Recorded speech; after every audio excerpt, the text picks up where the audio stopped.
Hi guys, Richard Blaine here. Thanks for stopping by my Easy Cooking blog again.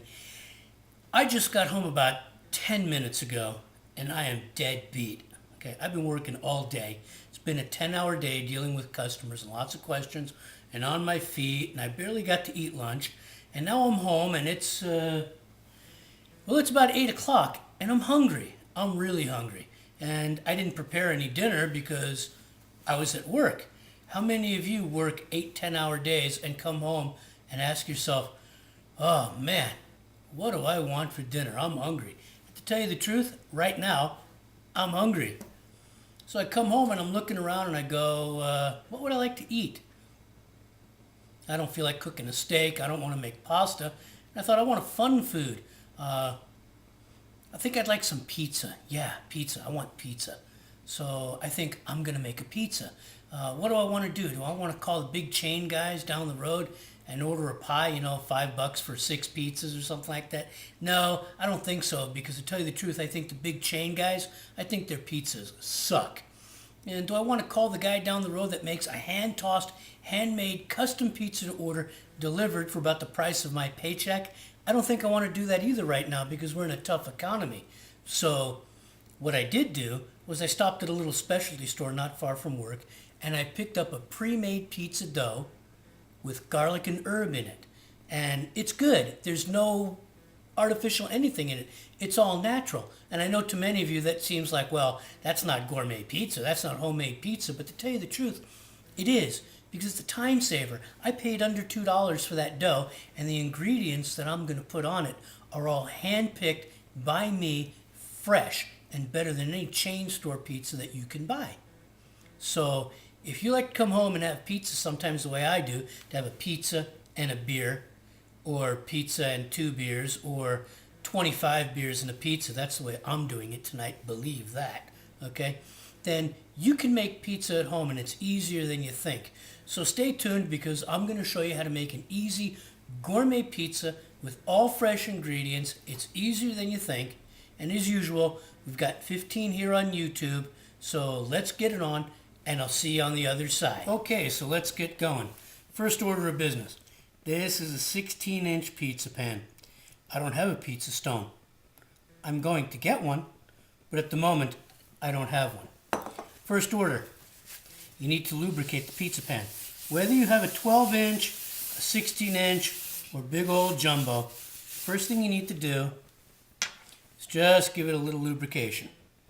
That way the pizza dough doesn't stick. Okay. You could use cornmeal. Okay. If you had a pizza stone, you would use cornmeal. But with these nice new aluminum pans, you just give it a little oil. That's the first order of business. Oil up the pan.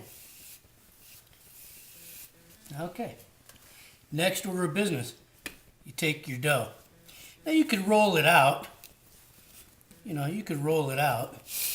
But the best part about the dough, once it's made, is just stretch it out by hand. Just stretch it out by hand. Squeeze. Squeeze. That's all. It'll get there. Use a slight rolling motion, flatten out the dough. You could use a rolling pin on here, but because this is a pan, it's not going to work. Now what I do, as I squeeze the dough from the center out to the sides, I'll use my palm heel. I will use my palm heel. Okay? It might turn out to be a perfect circle. It might not. You got to remember. There we go. You got to remember, when it comes to cooking, there is perfection in imperfection. Not everything is perfect, and not everything is always going to be perfect. There we go. So we're getting it out to the ends. Okay. Now what I like is to get it to go over the top a bit, because that's going to be my crust. So what I'm basically trying to do, because the pizza tin is upswept a little bit. There we go. So I want this to be like a bowl of dough. Okay, get your fingers in the sides. Get that puppy squoze in there. See how it's doing it? There we go. Means dough is bunched up from the center. You want to flatten it out. Bring it to the sides. All right. Being I'm from New York City, we got the best pizza in the world. I've seen this done, 5 million times. All right, see? See how I'm making it bowl? All right. There we go. There we go. One 16-inch pie. Didn't have to roll it out. I banged it out. You can bang it out. There we go. Okay, now, I knew I was going to do this for you guys. So last night, I made a homemade pizza sauce. And I'm going to use it right now. And the recipe for it will be included here. It's a nice, thick sauce. When I make my sauces, I like to reduce them to make them thick. I don't like watery sauces. Especially on a pizza, I do not like watery sauce. Here we go. You don't have to cover the entire planet of your pizza here. Just enough. If you notice, it's not just a sauce, there's chunks. Because I use crushed tomatoes. I think it adds a lot of flavor. More flavor than just a regular canned sauce. I really don't like using a canned sauce. All right, here we go. Leave about a 1/2 inch, because that's going to be your crust. Here we go. Okay. Like I said, you don't have to cover it in red. Okay? Now, done. To that, some regular mozzarella cheese. Okay? You can use as much as you want. When I make a homemade pie, I don't like burying it in the flavor of cheese, but I do like to have a nice layer of it. I do like to have a nice layer of it.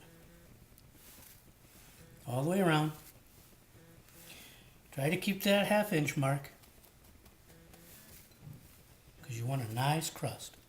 In the meantime, I'm heating up an oven, 400 degrees. If I think it has to go higher, I'll do more. At this point, no. There we go. Now, baby spinach. When it comes to doing a pie, everybody likes to do pile high. And that's okay. That's what I call a spoiler, a big pile high.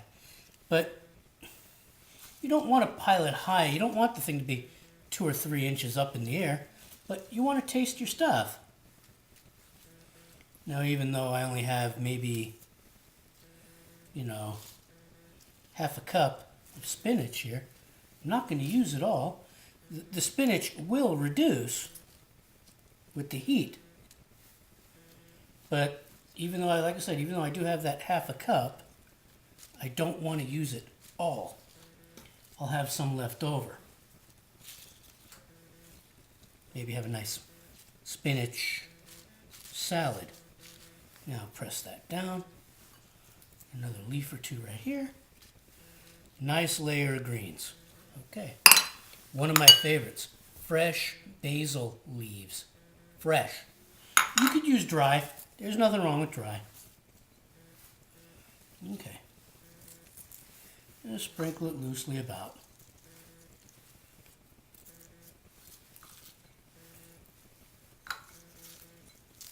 Once again, I have about a 1/2 cup here in the bowl that I'm serving it out of, but you don't need to use the whole 1/2 cup. As a matter of fact, what you have left over, you could make a nice salad with the spinach to be served with this. There you go. Okay, crimini mushrooms or brown mushrooms. I think they have a lot better taste than just a plain, white button, but there's nothing wrong with a button. I got about 4 ounces of this too. Sliced thin, you know. You notice I press this all down. And that's because the heat from the oven is going to make the pizza, the greens reduce. Okay? It's going to make the greens reduce. And that's fine with me. It's supposed to. So you get those mushies in there. This is going to be delish. Better than any store-bought pie or any chain store pie. Healthier, much healthier. You know what? I'm going to use the whole thing because I like mushies. Okay, purple onion. Love purple onion. And I cut them into rings. You know, I could have cut them into slivers, but, you know, I like using the rings. So when you finally cut through this puppy, it's going to be good. So, thinly sliced. Get that going. Get that going. Here's the kicker, or one of them, scrambled eggs. I know a lot of you saying, what? Scrambled eggs? But in Sicily, they make a pie. They make a pie with sliced hard-boiled egg and thinly sliced eggplant. Okay. Believe me, try this recipe. This is soft to medium soft scrambled eggs. Okay. Soft to medium soft scramble. 2. You'll see. I'm telling you, I'll make you a convert. Artichoke hearts. How many of you like artichoke hearts? It's going to be good.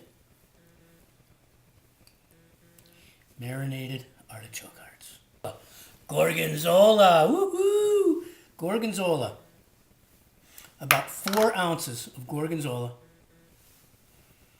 Just sprinkled throughout to offset the taste of the mozzarella and your goodies. Gorgonzola has a nice creamy texture, nice pungent odor, nice thick taste. Get it in there. Just about 4 ounces. You can put more if you want. You can put more if you want.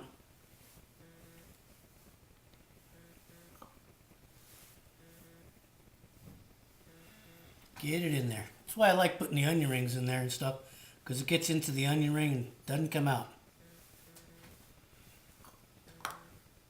Nice pungent gorgonzola. After. Now, this is going to go into preheated oven, 400 degrees, about 30 minutes. And then it's going to be nice and tasty, and we'll get it on and have some pie in just a little bit. I'll see you on the other side. Hold on tight. There you have it, guys. The finished product. 30 minutes in a 450 degree oven. I know I said 400 degrees, but it's been a long day. I'm tired. But 30 minutes in a 450 degree oven, and you have a wonderful golden brown homemade gourmet pizza. Okay? Garlic and herb dough, mozzarella cheese, artichoke hearts, purple onions, tomato sauce, spinach, basil, gorgonzola cheese, a wonderful combination, scrambled eggs. Try this recipe. I'm sure you'll like it. And I'll see you on the next video. Thanks for stopping by and watching. Take care.